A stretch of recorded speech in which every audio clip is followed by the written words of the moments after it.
So, what does it really take to build a billion-dollar company? It's the question that keeps every entrepreneur up at night. But the answer isn't some big secret. It's actually a blueprint. And today, we're going to unpack that blueprint. This is the design for building something that's not just big, but something that genuinely changes the game. It's way less about luck or magic and a whole lot more about a deliberate, calculated plan. But before we start building, we need a serious reality check. See, the marketplace has this powerful force of gravity, and the stats don't lie. Nearly half of all new businesses, 50%, don't even make it past their fifth year. The path to a billion-dollar valuation, well, it's a minefield. And that makes having a clear blueprint not just helpful, but absolutely essential for survival. And this quote right here, it just hits the nail on the head. Unicorns, these billion-dollar companies, they are not accidents. They are the result of extreme, almost obsessive intention. You don't just trip and fall into a billion-dollar valuation. You have to design for it from day one. So, here's our roadmap for this journey. We're going to start with the single most important question you have to ask. Then we'll get into how to ignite explosive growth and build a machine that can actually handle it. From there, we'll uncover the silent killers that can tear it all down from the inside. And finally, we'll figure out how to build a fortress to protect your empire for the long haul. All right, let's dive in. Section 1. The seed, the very DNA of every massive company, is a massive problem. Most businesses stay small because they solve small, local problems. If you want to build something truly huge, you have to start thinking at the scale of humanity.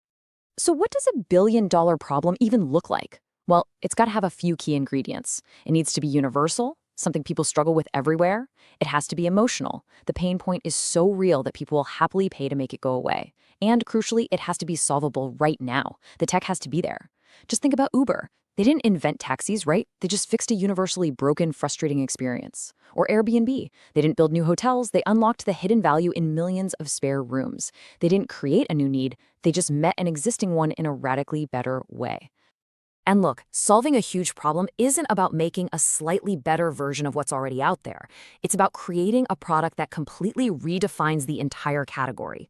Tesla is the perfect example. They didn't just build another electric car. They built a car so desirable, so powerful, it became the new gold standard for what a car could be. It wasn't just a great electric car, it was a great car, period. And just like that, the entire auto industry was forced to play catch-up. Okay, so you've got your category-defining product. Amazing. Now what? You've got to get it into the hands of millions of people. And this is where you learn to harness one of the most powerful forces in the entire world of technology. And that force is called the network effect. It's a really simple idea with world-changing power. Think of the telephone. One phone is just a paperweight, totally useless. A second phone creates a connection, but millions of phones, that builds a global nervous system. For your business to have that explosive growth, your product has to have that same dynamic baked right into its DNA. But here's the paradox, the big catch. Every great network on Earth started out completely useless. It's called the cold start problem. Before you get a critical mass of users, your product is basically a ghost town. It's like a rocket that needs this colossal burst of energy just to escape Earth's gravity. And the hard truth is, most of them never achieve liftoff. So how in the world do you break through? Well, just look at how Tinder did it. They didn't launch to the entire planet. They started with a single party on one college campus.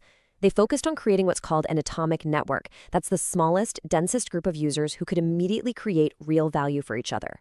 That initial spark, that super concentrated energy in one small place, is how you ignite the wildfire. Okay, the network is lit. The product is flying off the shelves.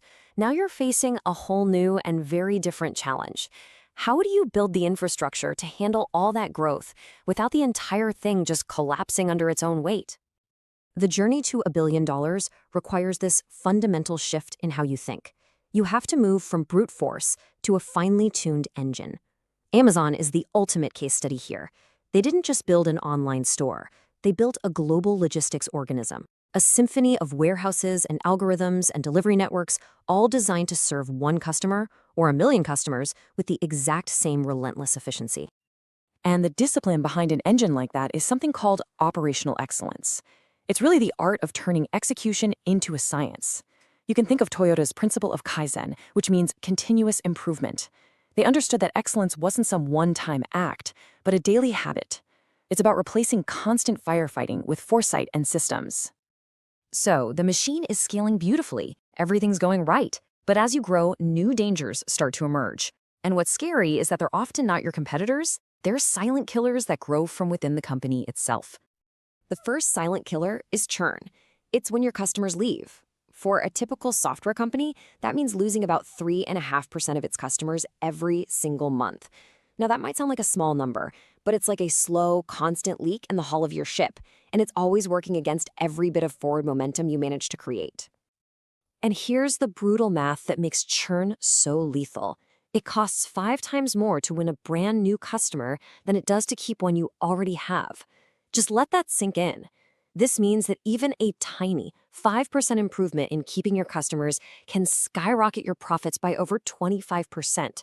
This isn't just about plugging a leak, it's about unlocking your most powerful and efficient engine for growth. The second silent killer is culture erosion. Nick Shaw found this out the hard way when he realized one toxic employee's behavior was starting to poison everything his team had built. He admitted he'd just taken his company's culture for granted, and that's a mistake that nearly cost him everything. The big takeaway here is that a great culture doesn't just happen by accident. It has to be deliberately engineered. It's really built on 4 pillars. You have to define your values as actual, observable behaviors. You have to make culture a core part of onboarding every new hire. Your leaders have to live and breathe those behaviors, and you need systems to constantly check the health of your culture.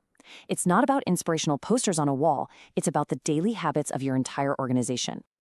Okay, let's move to the final stage. Once you've scaled up and you've stabilized, the game completely shifts from growth to defense. The question becomes, how do you build a fortress around your empire to make sure it lasts for generations? The answer is all about building a competitive moat. That's a structural advantage that's so powerful it becomes nearly impossible for anyone else to replicate. Apple's moat is its ecosystem. Once you're in with the iPhone, the watch, the Mac, leaving feels like a painful amputation. Amazon's moat is its sprawling, untouchable logistics empire. And Google's, it's a vast ocean of data, a feedback loop that makes its services smarter with every single search you make. But maybe the deepest, most powerful moat of all is an iconic brand. A great brand elevates the entire conversation way beyond just features and price. Coca-Cola isn't really selling you carbonated sugar water, it's selling moments of happiness. Nike doesn't just sell you sneakers, it sells the very idea of personal victory.